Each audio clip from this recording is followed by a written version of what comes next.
Hey, it's Jake Gagne. Thanks for watching MotoAmerica on YouTube. Like, subscribe, comment.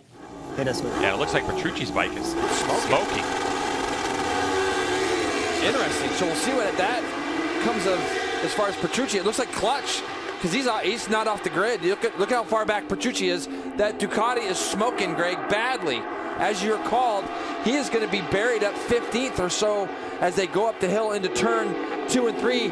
What an opportunity for the boys out front. Attack Yamahas again, lead the way with Skoltzy in there. And yes, Greg, you can still see that Ducati smoking really badly right now as he heads down the hill. I'm not sure it's clutch. No, it's when he rolls off the throttle, Jay. So there's something. He's got a big problem. Yeah, he's and if you're got a big following problem. him right now, it's a horrible position to be in. And you know, Barbara saw that. That's what he was motioning to at the start. But they're going to have to black flag that bike. There it is. Yeah, they're going to have to bring the number 9 in.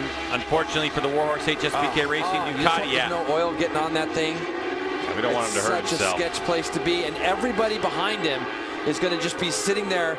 It's a bad spot to be in when you see a bike in front of you smoking, especially when you're going down this back straightaway, tipping into this 180-mile-an-hour right-hander.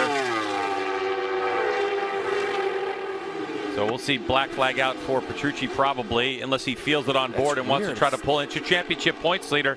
He's done nothing but win since he arrived in the United States. He's going to continue on to the right part of where he was pit in. Oh, it's still there. I was just saying, oh, look, you can't get the bike stopped. He knows there's a problem. He's got to, like, any one of these riders are following him as well. Yeah, there you go. There's the motion. Someone's going to tell him right now. So there's the problem. I'm just glad he made it around. It's a weird way for us to start the race to be focusing on this, but this guy's got such a big points lead right now, and the guys that need to win are out front. Yeah, so Gagne is out front by 0.6 of a second. Cam Peterson, Matthew Skoltz in third, Hector Barber in fourth, Richie Escalante, Kyle Wyman. So there goes the Warhorse HSBK Racing Ducati New York Panigale V4R. He parks it with no big incidents or dramas. And Jay, it looks like track's okay. I mean, that's part of the regulation. You can see on the underneath side of Gagne's motorcycle that there's belly pans here as regulation for the bodywork. Let's take another look at the start. You can see smoke already, so Hector Barber was right there. But look, the bike's not accelerating. No, it's not getting off the line, so it's a tough one because it looks like the smoke's coming out the exhaust too, doesn't it? Yeah. So it's hard to exactly know what it is. And the bike looked like it started to make power again when it was riding. So here's Petrucci. Going to be... Oh, and down goes Matthew Skoltz. Matthew Skoltz. So man. Skoltz in 10A under hard braking tosses it. Again, slow corners, and this is, you get in that draft down that back straightaway, and we're going to have another crazy, it looks like, podium with two of our first and second in the points out. So now you've got the two attack Yamahas up front. Skoltzy picks the bike up. He's got it working. He's got it running. As long as that, yeah, he's bashing that thing out. And also the 96 of Brandon Posh has crashed as well. So it's all happening, trying to figure out where all this is going. Cam Peterson, by the way, is about a second and a half behind his teammate Gagne. They came across the line at a 24 flat. Cam Peterson second at 24.8. And then Hector Barber now is in third with Escalante and Kyle Wyman rounding out the top 5. All right, so here's Matthew Skoltz, Jason, right there as he goes into 10A. There's a bump right here at the apex, and let's see if he's still on the brakes and he hits that bump. You can see the chatter already starting. You can see the black mark left from the Dunlop tire as the front wheel locked up. Yep. And that's you know, the thing is, Greg, is we know he had an incident this morning. And when you're throwing a bike back together, the crew does the best jobs they can, but sometimes it doesn't quite feel the same. But the other thing as a rider, Matthew's been talking about, is trying not to overbrake too much going into these corners, some of the slow ones that he's been working on. And you can see he's coming to the pits, bashing to try to get that clip on into a spot. He actually looks like he's going up the hill out of turn 1. Like, now, who's this? This Hayden Gillum. So Hayden Gillum's crashed now as well. A rookie, Richie Escalante, on that Vision Wheel bike number 54.